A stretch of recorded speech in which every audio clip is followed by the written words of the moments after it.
قیامت کی نشانیوں میں سے ایک سورج کا مغرب سے نکلنا ہے۔ سائنسدانوں نے 21 دسمبر واجب تاریخ دی ہے۔ آپ اس بارے میں کیا فرماتے ہیں؟ آپ کی تحقیق کیا ہے؟ پہلی بات یہ ہے، یہ جو حدیث ہے رسول کی، اس میں کوئی شک نہیں کہ 73 فرقے کی کتابیں بھری پڑی ہیں، لیکن اس میں نقوی صاحب رسول کچھ بتانا چاہتے تھے۔ رسول سے پوچھا گیا متی تقوم الساعۃ، قیامت کب ہوگی؟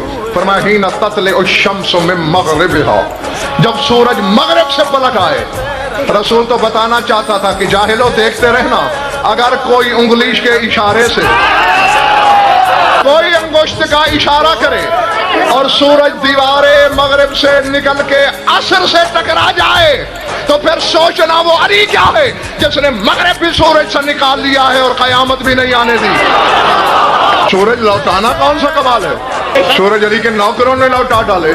کمال یہ ہے کہ سورج بھی مغرب سے نکلے اور قیامت بھی نہ آئے۔ قیامت ایسے آ جائے گی، تم جانتے نہیں ہو؟ لعنت کر دی ہے ہم نے اس قیامت پر جو امامت سے پہلے آئے۔ ہو کیسے سکتا ہے میرے امام کے ظہور سے پہلے قیامت؟ اور ظہور کے بارے میں ان کے آباء و اجداد فرما گئے ہیں کذب الوقاتون، وقت بتانے والے جھوٹے۔ اور جھوٹوں کے بارے میں قرآن کیا کہتا ہے؟ لعنت اللہ علی الکاذبین۔ تو جو یہ قیامت کے پیشین گوئی کر رہا ہے، غضن پر کہہ رہا ہے، اس پہ لعنت۔ اور اگر تسلیم شاہ کسی کو میرے مولا کے ظہور کے وقت کا پتہ چل بھی جائے تو معصوم فرماتے ہیں اللہ پھر اس وقت کو بدل دیتا ہے۔ قیامت میں ابھی بہت دیر پڑی ہے۔ علی کا 11واں بیٹا آئے گا، زمین کو عدل و انصاف سے بھر کے پھر حکومت خیبر شکن کے حوالے کرے گا۔ یہ اس کے بزرگ پھر حکومتیں کریں گے، اور سب سے لمبی حکومت کربلا والے کی ہے 44,000 سال۔ 44,000 سال سلطان کربلا کی حکومت ہے، اور پھر آخر میں اپنے نمبر پر، اپنی باری پر پھر میرے زمانے کے امام کی حکومت ہوگی، اور اس کے بعد قیامت ہوگی۔ اب یہ قیامت ہے کیا؟ علی بادشاہ کے اپنے خطبۃ الافتخار میں یہ جملے موجود ہیں، انا مقیم الساعہ انا قیم القیامہ۔ فرماتے قیامت قائم کرنے والا بھی میں ہوں، ظہور کی گھڑی لانے والا بھی میں ہوں۔ اور علی کے لیے مشکل کیا ہے؟ 3 زمانے ہیں نقوی صاحب، ماضی، حال، استقبال، جسے مستقبل کہتے ہو۔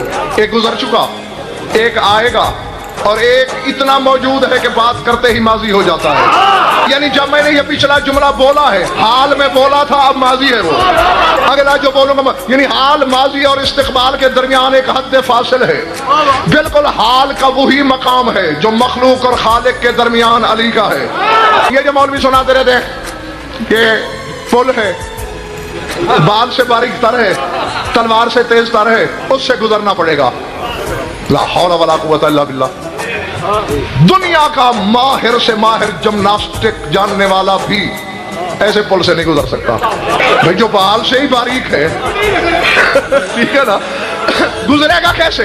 اسی لیے کہتا ہوں مولوی سے مت پوچھا کرو، مولا سے۔ اور خطیب منبر ازل نے مسجد کوفہ کے منبر ابیض پر فرمایا الصراط الذی احط من السیف وَأَدَقُّ مِنَ الشَّعْرِ هِيَ مَعْرِفَتُنَا أَهْلَ الْبَيْتِ۔ فرماتے ہیں وہ صراط جو بال سے باریک تر ہے، تلوار سے تیز تر ہے، وہ ہم اہل بیت کی معرفت ہے۔ فرما ایک طرف وجوب ہے، ایک طرف امکان ہے، یعنی ایک طرف خالق ہے، دوسری طرف مخلوق ہے، درمیان میں بال سے باریک تر مقام ہے جہاں ہم کھڑے ہیں۔ جس نے ہمیں اللہ کہہ دیا وہ بھی مارا گیا، جس نے ہمیں مخلوق کہہ دیا وہ بھی مارا گیا۔ جاہل حیران ہوں گے، نہ خالق ہے نہ مخلوق ہے تو پھر ہیں کیا؟ ایک تیسری چیز بھی ہوتی ہے۔ اب دیکھیں، ایک ہوتا ہے عالم، ایک ہوتی ہے معلوم، تو تیسری چیز بھی ہے جس کا نام ہے علم۔ تو بس یہی آل محمد ہے۔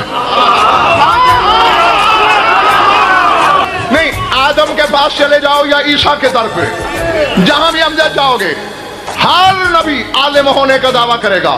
کوئی اتنا عالم، کوئی اتنا، کوئی اتنا، کوئی اتنا، لیکن ملک اور ہاتھ کوئی کہے گا میں عالم ہوں، سپیکر پہ ڈنکے کی چوٹ پر بلا خوف تردید غضن پر کہہ رہا ہے، مشیت حیران ہو کے سنتی رہی۔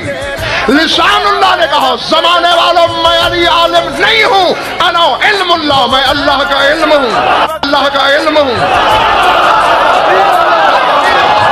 اور یہ پھر سوچ لو، میری مجبوری ہے، یا کتابوں سے شہنشاہ کا یہ فرمان مٹا دو، ورنہ میں کعبے کی چھت پہ کھڑا ہو کے بھی کہوں گا سیدہ جی ایک بندہ کہے یہ بات غضنفر کے علم میں نہیں، اس کا مطلب ہے غضنفر اسے نہیں جانتا۔ غضنفر کے علم میں جو نہیں، سوچ کے بھونکے کوئی کہ وہ چیز علی نہیں جانتے، پھر میں سمجھ جاؤں گا اسے وہ بھی نہیں جانتا۔